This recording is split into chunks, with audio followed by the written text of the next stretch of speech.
Good afternoon, everybody. Thank you for joining us. I'm Congressman Joaquin Castro and very proud to represent our hometown of San Antonio in the United States House of Representatives. And glad to be joined here by the Mayor of San Antonio, Ron Nirenberg, our two state senators, Jose Menendez and Roland Gutierrez, and also Luis Rodriguez, the head of the Hispanic Chamber here in San Antonio. Donald Trump's second term as president has been a chaotic and destabilizing one for San Antonio, for Texas, and for the United States. Recently, he levied tariffs against Mexico, Canada, and China, our three largest trading partners. This morning, after the days of chaos that have quickly become so common from this administration, President Trump announced a month-long delay on the 25% tariffs that he plans to levy on trade with Mexico. Mexico is San Antonio and Texas's largest trading partner. To the best of our knowledge, his administration is still planning to impose deep, devastating tariffs on goods that we import from Canada and China, starting at midnight tonight, with the tariffs from Mexico still looming. These tariffs are a tax on the American people, a penalty that hardworking Texans will pay every single day, every time they buy groceries, fill up tanks of gas, or shop at local businesses. On average, these tariffs will cost the American people up to $1,200 a year. Our state is more active in the global economy than most states. In fact, Texas does more trade with other nations than any state in the United States. As Texas businesses prepare for the administration's tariffs on Mexico, prices are likely to go up even faster and higher because of the high volume of cross-border trade. San Antonio is made up of humble, hardworking people who really, I think, don't ask for much from their government. And most of the people that we all represent don't have $1,200 extra dollars to spare. For many, these tariffs will mean less food on the table, tighter budgets, and less freedom to dream big about the things they want to pursue in life. As President Trump's tariffs on lumber and manufacturing hit our local businesses, affordable housing, already in scarce supply, will become harder to find. Businesses will downsize, and eventually jobs will disappear. President Trump and his Republican backers say that these tariffs are a way to force other nations to get serious about addressing the fentanyl that flows across our borders. And if our president showed the same level of commitment, that would be a laudable goal. But instead, one of his first acts in office was to pardon the man who operated the largest online marketplace for illegal drugs in the history of the world. As a member of the House Foreign Affairs Committee, I've introduced legislation to disarm the cartels that are responsible for trafficking drugs into the United States.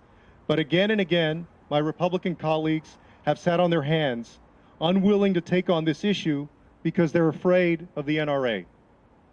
Here in Texas, Republican leaders like Governor Greg Abbott and Attorney General Ken Paxton have spent years boasting about how their policies have made us the most business-friendly state in the nation.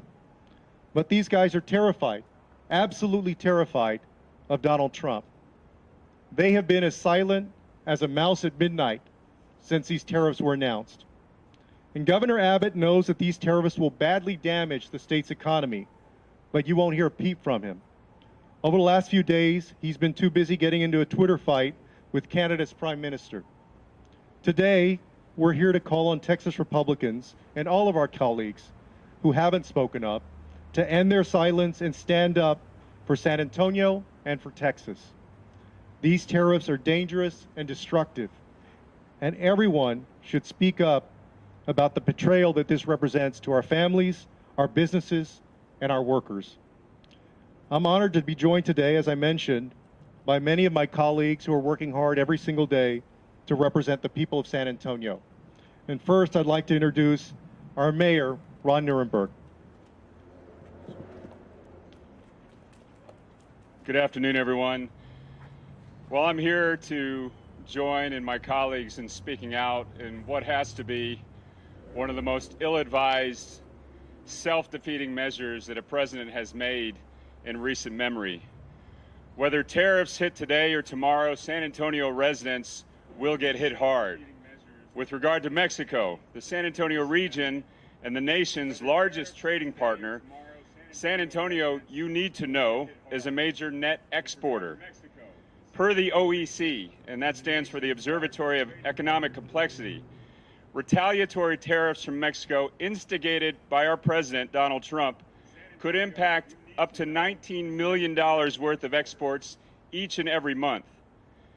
Mexico is also our largest origin partner, and San Antonio businesses import roughly 207,000 worth of goods every 30 days. Mexico accounts for just over 60% of our total trade exports and nearly 57% of our imports. Over 5 million U.S. jobs depend on trade with Mexico, including many here in San Antonio. Simply put, San Antonio's small businesses, family-owned businesses, manufacturers, and most importantly, our working residents can't afford Donald Trump's tariffs. We are urging this administration to end its assault on the American working class, to consider permanently extending the delay to enact these damaging tariffs. Now I'd like to hand it off to our state senator, Jose Menendez. Thank you, Mayor. You know what's weird about this? If you heard the mayor talk about that 19 per month, extend that over the year, that's nearly $250 million annually. $250 million of trade from San Antonio's region to Mexico that's going to be impacted. I want you to think about all of the trade that's going to be impacted. Every single person, the truck drivers, the people who load and unload the trucks, the people who work at every stage of that commercial traffic that's going to be halted. Because it's not just like Donald Trump can institute these tariffs and not expect a response.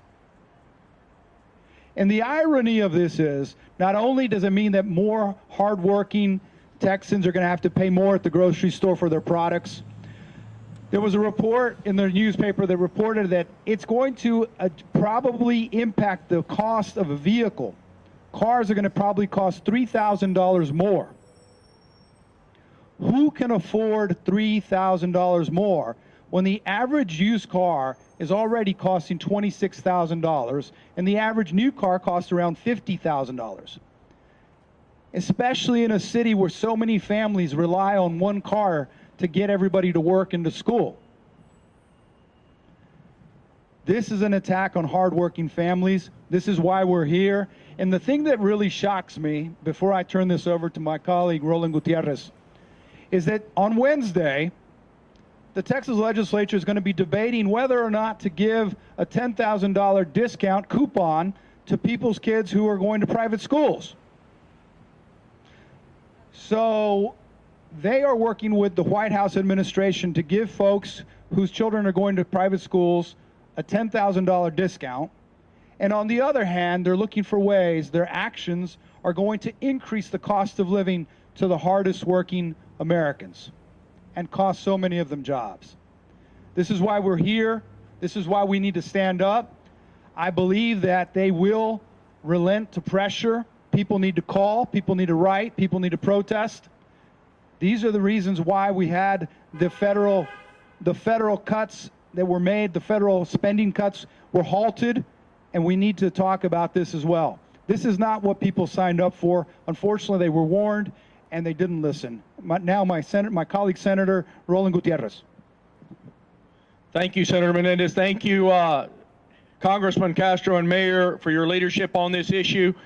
You know, this is the most blatant racist attack on the Hispanic people that we've seen by any president in at least 100 years. And I mean that, because not only are we seeing these horrible tariffs that are going to affect our nation, our largest trading partner, at least the state of Texas is concerned, but we're also seeing an attack on migrant communities that has kept our migrant community inside, that has kept them from going to work, that has kept them from going to the store. And these are the things that are the effects of a president who claims that he is good at doing business. I have yet to have someone from that White House explain to us how these tariffs are good for business. I want to bring it home to you. Just south of us, we have a company called Toyota. That company gets a product, a raw material product from Canada that transits through the United States, ends up in Mexico, comes back in the way of a chassis that comes over here from Monterrey. And that chassis builds that Toyota Tundra. That is NAFTA at work, USMCA, whatever you want to call it. That is that at work. Imagine the price of that car if these things continue beyond what this man has threatened. Imagine this. Yesterday I was at the grocery store. I didn't go to the one that I usually go to on Goliad and Military. I was over dropping my kid off in a different neighborhood. And I ran into a gentleman. He says, Senator Gutierrez, great that you're here. He says, Senator Menendez shops here. I was over here near the one on San Pedro and Olmas. And I got to talking to him.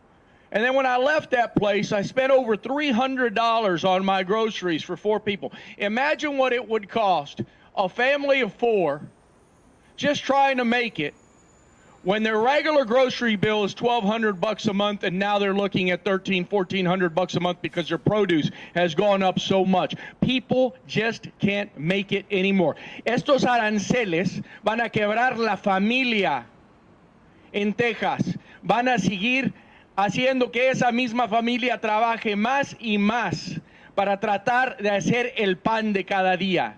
Este presidente y sus acciones han hecho nada más que ser un pacto racista contra la gente hispana, y eso no podemos aceptar, y tenemos que luchar contra este presidente y sus acciones racistas. Thank you very much.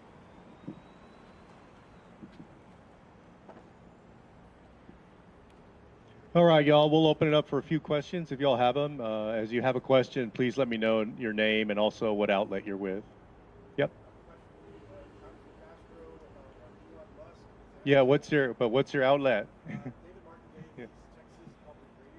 Yeah.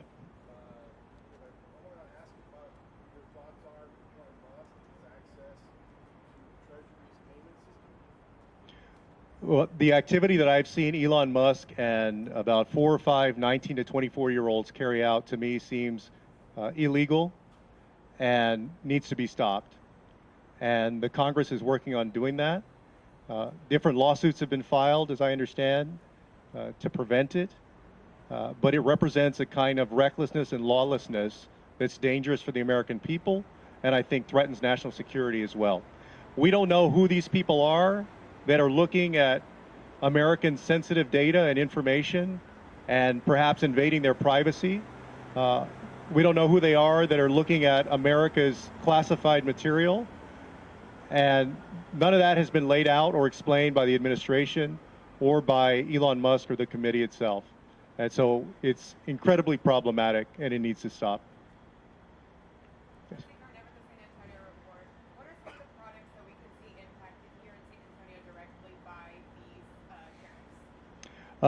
Anything with lumber or wood, cars, as Roland mentioned, Toyota, groceries generally. You know, there was discussion when the tariffs on Mexico were put forward or announced about things like avocado.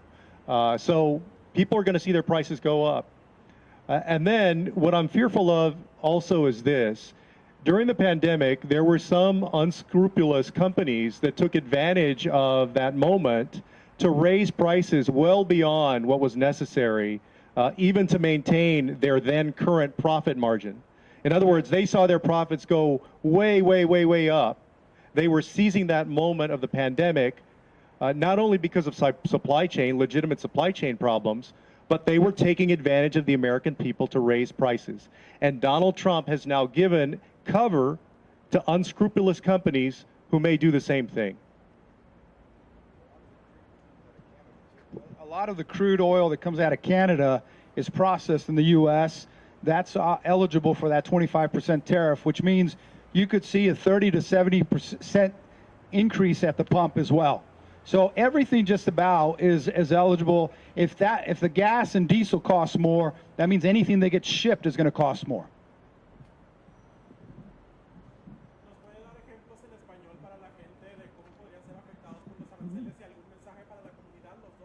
Sí, claro. Mira, como dijo el senador Gutiérrez, este ataque racista del presidente Trump es obvio que le importa muy poco cómo le afecta a la familia.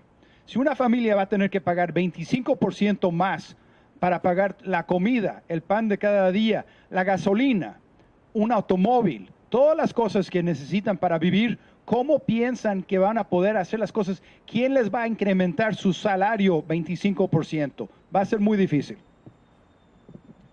Dos puntos. El primer punto es que el 50% de lo que es la comida, las verduras, por decir, vienen de México. El mango, el tomate, el 50% de la verdura consumida en los Estados Unidos viene de México. Eso es algo increíble. Otro punto y su ataque hacia la gente, a los migrantes aquí en los Estados Unidos. 5% de la gente que está elegible de trabajar en los Estados Unidos son migrantes. En el 2022 pagaron 96 mil millones o 96 billones de dólares de impuestos a los Estados Unidos. Así es que nosotros tenemos que saber que lo que dice este señor no coincide con la realidad, porque ya sabemos que es un mentiroso, pero el pueblo lo tiene que saber. Este señor nos va a decir lo que le da la gana. Al fin del día, lo que está sucediendo es que está afectando familias directamente, en una manera muy directa y muy seria. Y para la gente lo habló un poquito, pero los que tienen miedo a salir por lo que se dice que está pasando y ahora se tienen que preparar para pagar más, ¿qué quisieran decirles? Quisiera decirles que no tengan miedo, pero cada día yo tengo miedo por ellos, porque este señor no ha hecho nada, no está haciendo redades en los empleos, pero está yendo a las tiendas, al Home Depot, ves a ICE officers, ve a las taquerías y ves a ICE officers, vas a los departamentos y los ves nomás tratando de buscar a ver quién se parece como un hispano. Para todos los hispanos que están en los Estados Unidos, yo y mis colegas aquí, que también nos parecemos o hablamos como hispanos, todos tienen que tener un miedo que un oficial te va a parar y te va a pedir por tus papeles. Nada de eso es productivo para un país y nada de eso es productivo para un presidente que quiere sacar un país adelante.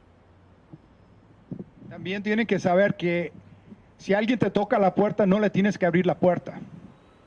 Si no tienen una orden del juez para investigar, no tienen que abrirle la puerta. Si vas al hospital y te preguntan, ¿eres ciudadano? No tienes que responder. Tienen derechos y tienen que asesorarse de cuáles son sus derechos. All right, two more if we have them. Yep.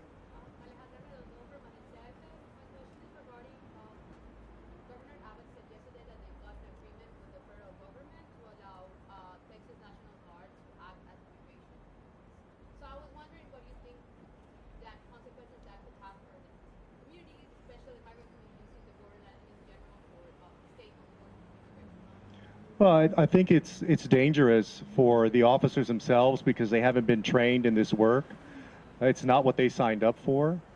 Unfortunately, Governor Abbott, over the years, just as Donald Trump has used the border and immigration as the #1 boogeyman issue to create fear, to incite resentment, to turn people against each other.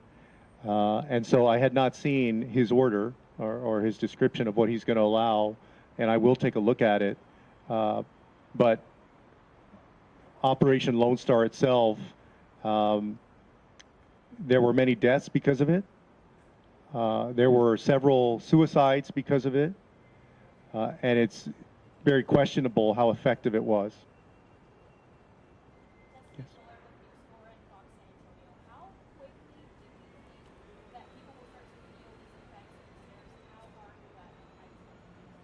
Well, over the weekend, I was told by someone who deals in food distribution to grocers that grocers this morning or today were getting a notice about a bunch of prices on different items going up. And so I expect that even though those Mexico tariffs have been put on hold for 30 days, that people will still start to see their grocery prices go up. And remember, there's still significant tariffs on Canada and on China. So Canada and China are our #2 and #3 trading partners for the United States. and Mexico is our #1 trading partner. And so I think they're going to start to feel even more economic pain at a time when people's budgets are already stretched thin. Have y'all spoken with any local grocery stores in the HEB or any of the locally owned ones? And if so, what are they saying? We have reached out, but for now, I'm going to keep the conversations private. But as you can imagine, there is incredible concern all around. I think most good, conscientious businesses don't want to have to raise their prices on people. And because of course, they want to be profitable themselves. And if it's going to mean less customers for them, then they don't want to have to raise the prices. But there's a lot of concern. This is a town where a lot of people are already living on the margins. It's not a town with a lot of people with a lot of money. So people are already struggling to make it month to month.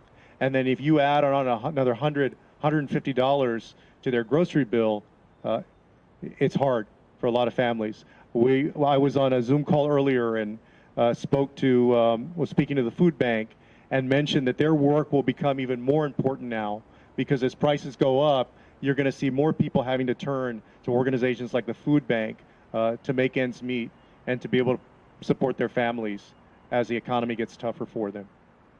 All right. Yeah. Trump ran on saying he was going to lower prices. That was one of the reasons why he got into office. And now he's saying, well, people are going to feel a little pain. So does it sound like he doesn't really care about the prices or how? One of the things that strikes me, and Roland hit on it, he's called himself a businessman, right? He says he's the best businessman.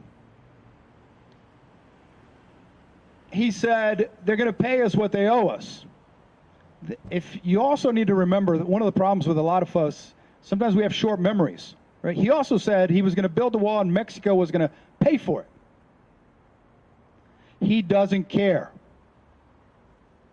Bottom line is, in the business world, when he does things and he doesn't pay his contractors, which he has a long history of not paying his contractors on his construction sites. He's been sued time and time again. This is just like that. I want to do what I want to do, whatever the price is. It doesn't matter who gets hurt. So, yeah, he said one thing. You heard it earlier, and there's a long litany of places where he has shown us that he's a liar. And so it doesn't surprise me. All right, y'all. Thank y'all so much.